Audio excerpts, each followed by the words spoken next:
29 साल की सुंदर और सलीके वाली बहू थी। उसका पति राजेश पिछले 1.5 साल से अमेरिका में नौकरी कर रहा था। घर में सीमा, उसका 3 साल का बेटा आरव और राजेश के चाचा सुरेश रहते थे। सुरेश चाचा 55 साल के थे, लेकिन स्वस्थ और मेहनती इंसान थे। वो सुबह जल्दी उठकर घर के छोटे मोटे कामों में हाथ बटाते, बगीचे में पानी देते और कभी कभी आरव को खिलाते भी। सीमा को अकेलापन बहुत सताता था। पति की याद में वो रातों को करवटें बदलती रहती, लेकिन कोई राहत नहीं मिलती। सुरेश चाचा को भी अकेलापन था, लेकिन वो चुपचाप सह लेते और परिवार को संभालने में लगे रहते। एक दिन सुबह सीमा घर की सफाई कर रही थी। आरव स्कूल गया हुआ था। सीमा सुरेश चाचा के कमरे में झाड़ पोंछ करने गई। कमरा खाली था। तभी बाथरूम की लाइट जलती दिखी और अंदर से अजीब सी आवाजें आ रही थी। सीमा डरते डरते बाथरूम के पास गई। दरवाजा थोड़ा खुला था। अंदर झांककर उसकी सांस रुक गई। उनके मुंह से हल्की हल्की सिसकारियां निकल रही थी। सीमा के पैर कांपने लगे। वो वहां से भागना चाहती थी, लेकिन उसकी नजर अटक गई। उसके मन में एक अजीब सी गर्मी फैल गई। वो चुपचाप वापस अपने कमरे में आई और लेट गई। उस दिन पूरा दिन वो उसी नजारे को सोचती रही। मन में तरह तरह के विचार आ रहे थे। वो खुद को समझाती कि ये गलत है, लेकिन शरीर में एक अनजानी दिलकश महसूस कर रही थी। रात को आरव रोने लगा। सीमा उसे लेकर सुरेश चाचा के कमरे में गई। चाचा ने आरव को गोद में ले लिया और प्यार से चुप कराने की कोशिश करने लगे। तब सीमा ने सोचा, अगर मैं चाचा जी को अपनी झलक दिखाऊं तो शायद। उसने अपने सबसे अच्छे पारदर्शी नाइट गाउन पहन लिया। ऊपर के 2 बटन जानबूझकर खोल दिए ताकि चाचा उसकी छाती को महसूस कर सके। वो आरव को लेकर फिर चाचा के कमरे में गई। जैसे ही सुरेश चाचा ने सीमा को उस हल्के गाउन में देखा, उनकी आंखें फट गईं।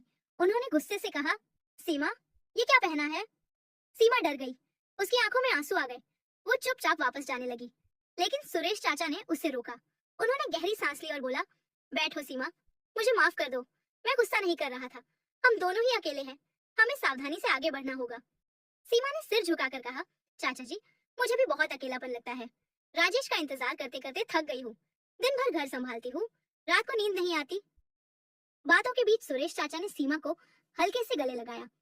सीमा ने भी उनका साथ दिया। दोनों देर तक बातें करते रहे। सुरेश चाचा ने अपनी पुरानी यादें और अकेलेपन की बातें शेयर की। सीमा भी खुलकर अपनी बेचैनी बताने लगी। अगले कुछ दिनों तक सीमा अब जानबूझकर हल्के कपड़ों में रहने लगी थी।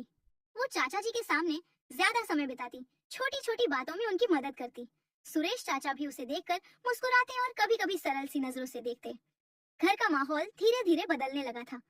दोनों के बीच एक अनकही निकटता बढ़ रही थी। एक रात फिर आरव रोया। सीमा उसे चाचा के पास ले गई।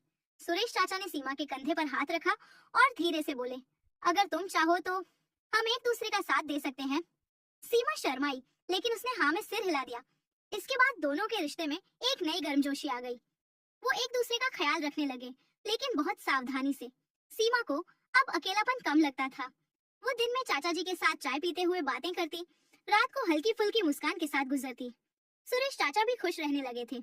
कभी कभी रिश्तों में गलतफहमियां हो जाती हैं, लेकिन समझदारी और धैर्य से सब ठीक हो सकता है।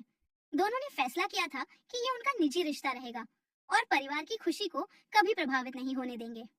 दोस्तों, कैसी लगी ये कहानी? अगर अच्छी लगी हो तो लाइक, शेयर और कमेंट जरूर करना। अगली कहानी के लिए कोई आइडिया हो तो बताना। धन्यवाद।